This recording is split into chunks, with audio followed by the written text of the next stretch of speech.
তারপরে যাই হোক না কেন, হুজুরকে ভালোবাসতে বাসতে তারা এমন পরিস্থিতিতে উপনীত হয়েছে যে তাদের ধন সম্পদগুলো সব কিছু ইসলামের পথে ব্যয় করে দিয়া তারা ফকির। কিন্তু ফকির দুনিয়াতে হলে হবে কি, তারা আখিরাতের বাদশা দুনিয়ার থেকেই হয়ে গেছে। সুবহানাল্লাহ। হযরতে আবু বকর জান্নাতি কিনা বলেন? জান্নাতের সার্টিফিকেট পাইছে কি পায় নাই? হযরতে ওমর দুনিয়াতে জান্নাতের সার্টিফিকেট পাইছে কি পায় নাই? ও বন্ধুগণ আমার ভাইরা, সেরকম একজন সাহাবী ছিল হযরতে সালমান ফার্সি। এই সালমান ফার্সির ঘটনা বলেই আমি মোনাজাত করে দিব। আপনাদের কি খারাপ লাগতেছে ভাই? রাত তো অনেক হয়ে গেল, মোনাজাত করে দিই, শেষ করে দিই নাকি? অনেক রাজ্যে হয়ে যাচ্ছে। আমাকে শেষে দিছেন, একটু আগে দিলে মনে হয় কিছু শোনাইতে পারতাম, কিন্তু আপনাদেরকে আমি বাবা বিরক্ত করব না। This is my first prayer. আমি প্রথম আপনাদের কাছে আসছি মনে হয়, এর আগে দেখছেন মনে হয় দেখেন নাই। যাই হোক বাবারা, যতটুকুই থাকি আমরা কোরআন এবং হাদিসের কথাগুলো শুনবো মনোযোগ সহকারে। ও বন্ধুরা আমার ভাইরা, হযরতে সালমান ফার্সি মূর্তি পূজক, মনে আছে তো? তিনি থাকেন পারস্যে, বলেন কথা ফার্সি। তিনি ছিলেন মূর্তি পূজক। বাবা মা সবাই মূর্তি পূজা করে। সালমানের ভালো লাগে না। একদিন বাজারে যাইতেই দেখতেছে একটা গির্জার মধ্যে ওই খ্রিস্টানেরা নামাজ পড়ে। কি পড়ে? নামাজ পড়ে। হুজুরের আসার আগের ঘটনা বলতেছি, বিশ্ব নবীর আসার আগের ঘটনা। খ্রিস্টানদের ওই নামাজ পড়া সালমানের দিমাগের মধ্যে ভালো লাগে।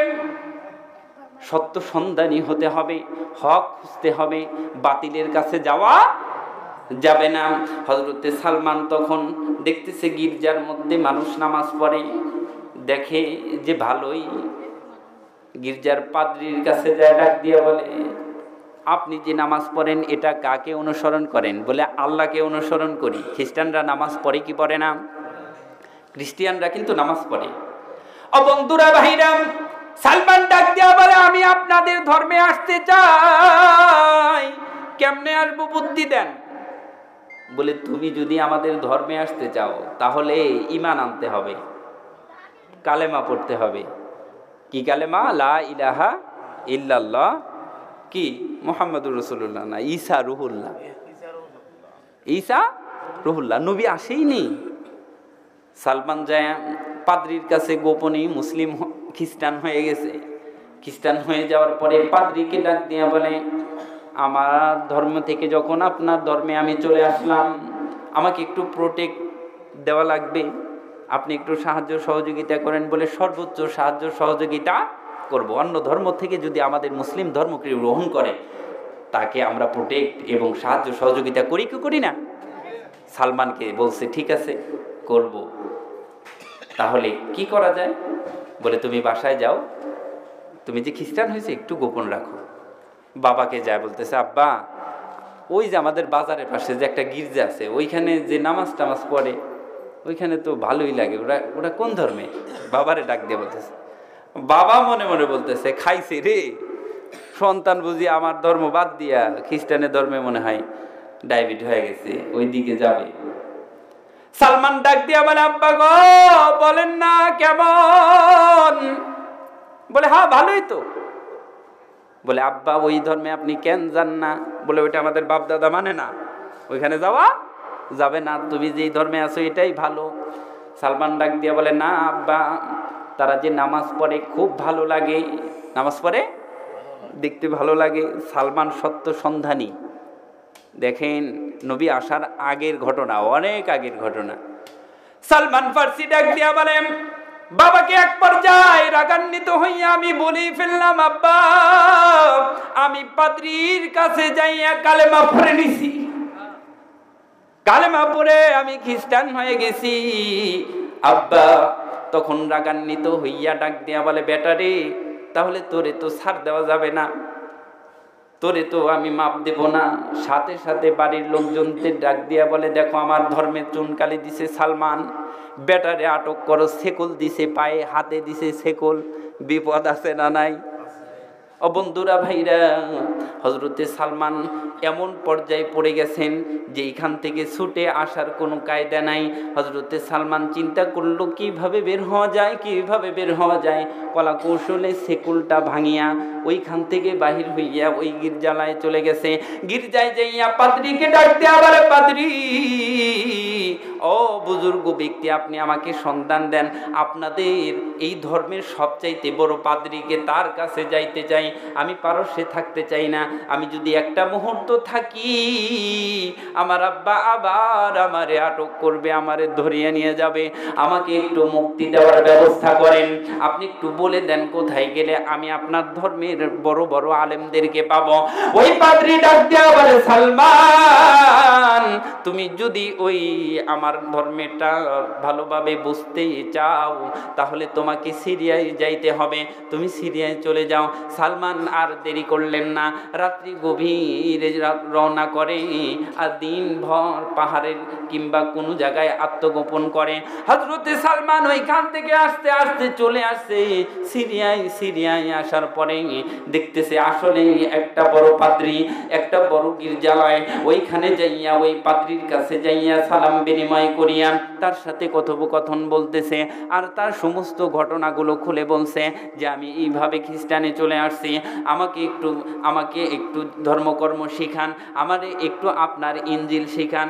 হযরতে ঈসা নবীর উপর কোন কিতাব আল্লাহ নাজিল করেছে বাবা? জোরে বলেন, কোন কিতাব? ইনজিল কিতাব। ও বন্ধুরা আমার ভাইরা, ধর্মকর্ম করে, গির্জালয়ে থাকে, নামাজ পড়ে, রোজা রাখে।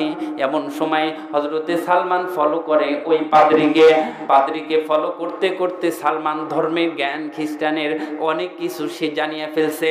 ও বন্ধুগণ আমার ভাইরা, পাদ্রীর সাথে থাকতে থাকতে সালমান তাকে অবজার্ভ করতে করতে দেখতেছে পাদ্রীর সব কিছু ঠিক আছে, ইবাদত ঠিক আছে, বন্দেগী ঠিক আছে, ইনজিল পড়াও ঠিক আছে, সব ঠিক আছে, কিন্তু এর মধ্যে একটু ঝামেলা আছে। ঝামেলা হলো এই পাদ্রীটা গরিবের মাল মাইরা খায়, দান সদগার টাকাগুলো মাইরা খায়। সালমানের দেমাগের মধ্যে এটা ভালো লাগে নাই। সালমান তখন পাদ্রীকে ডাক দিয়ে বলে, ও পাদ্রী গো, আপনার চাইতে বড় পাদ্রী এই জামানায় কি আছে? বলে, তাকে যদি পেতে চাও তাহলে আরো একটু সামনে অমুক শহরের মধ্যে আর একটা আমার চেয়ে বড় পাদ্রী আছে, আমার ওস্তাদ, তার কাছে চলে যাও। তার কাছে চলে গেছে। হযরতে সালমান ওই পাদ্রীর কাছ থেকে বিদায় নিয়ে ওই দ্বিতীয় পাদ্রীর কাছে চলে গেছে। তার কাছে সব ভালো লাগছে, সব ঘটনা খুলে বলছে। সালমানরে সম্মান করে, থাকতে দেয়, খাইতে দেয়, কিন্তু ওই পাদ্রীর একটু চরিত্রের মধ্যে গাবলা আছে। সব ঠিক আছে, ইবাদত বন্দেগী ঠিক আছে, কিন্তু চরিত্রে একটুখানি রিপিট আছে, একটু নারীর একটু নেশা আছে। এইটা সালমানের ভালো লাগে নাই, কারণ সালমান সত্য অনুসারী। কথা বলেন ঠিক না ঠিক? ও বন্ধুরা আমার ভাইরা, সালমান ডাক দিয়া বলে, পাদ্রী, আপনার চাইতে বড় পাদ্রী কোথায় আছে একটু বলে দেন। তখন ডাক দিয়া বলে, আমার এই শহর থেকে বিভাগীয় শহরে অর্থাৎ রাজধানী শহরে একজন ভালো পাদ্রী আছে, এই জামানার সবচাইতে বড় পাদ্রী, তার চাইতে বড় পাদ্রী আর কেউ নাই। সালমান খুঁজতে খুঁজতে ওই তৃতীয় পাদ্রীর কাছে চলে গেছে। তৃতীয় পাদ্রীর কাছে যাওয়ার পরে তার সাথে থাকা শুরু করছে। থাকা শুরুর পরে দেখতেছে এই পাদ্রীর মতো ভালো মানুষ দুনিয়াতে আর একটাও নাই। একটু আওয়াজ করে বলেন না সুবহানাল্লাহ। হুজুরের আসার আগের ঘটনা, অর্থাৎ ঈসা আলাইহিস সালামের উম্মত, তাকে সম্মান করার দরকার আছে না নাই? ও বন্ধুগণ আমার ভাইরা, পদ্মার আড়ালের মা, সেজন্য সত্য সন্ধান আপনাকে করতে হবে, হকের উপর থাকতে হবে, বাতিলের উপর থাকা যাবে না। হযরতে সালমান তখন ওই পাদ্রীকে ডাক দিয়ে বলে, আপনি একটু ধর্মকর্ম আমারে শিখান, আপনি একটু আমাকে সব কিছু জানায় দেন, তারপরে কি হবে। হযরতে সালমানকে ওই পাদ্রী ডাক দিয়ে বলে, ও সালমান, তুমি যেহেতু ভিনদেশী মানুষ, তুমি এখানে আসছো ইসলাম জানার জন্য, তুমি ইনজিল জানার জন্য আসছো, আমি তোমাকে একটা মেসেজ দিয়ে দিই, একটা ভবিষ্যৎবাণী বলিয়ে দিই, তোমার কাছে একটা আমার নিউজ জানিয়ে দিই। সেই নিউজটা আমি ইনজিলের মধ্যে গবেষণা করে পাইছি। আমার নবী আসার ঘটনা ইনজিল কিতাবের মধ্যে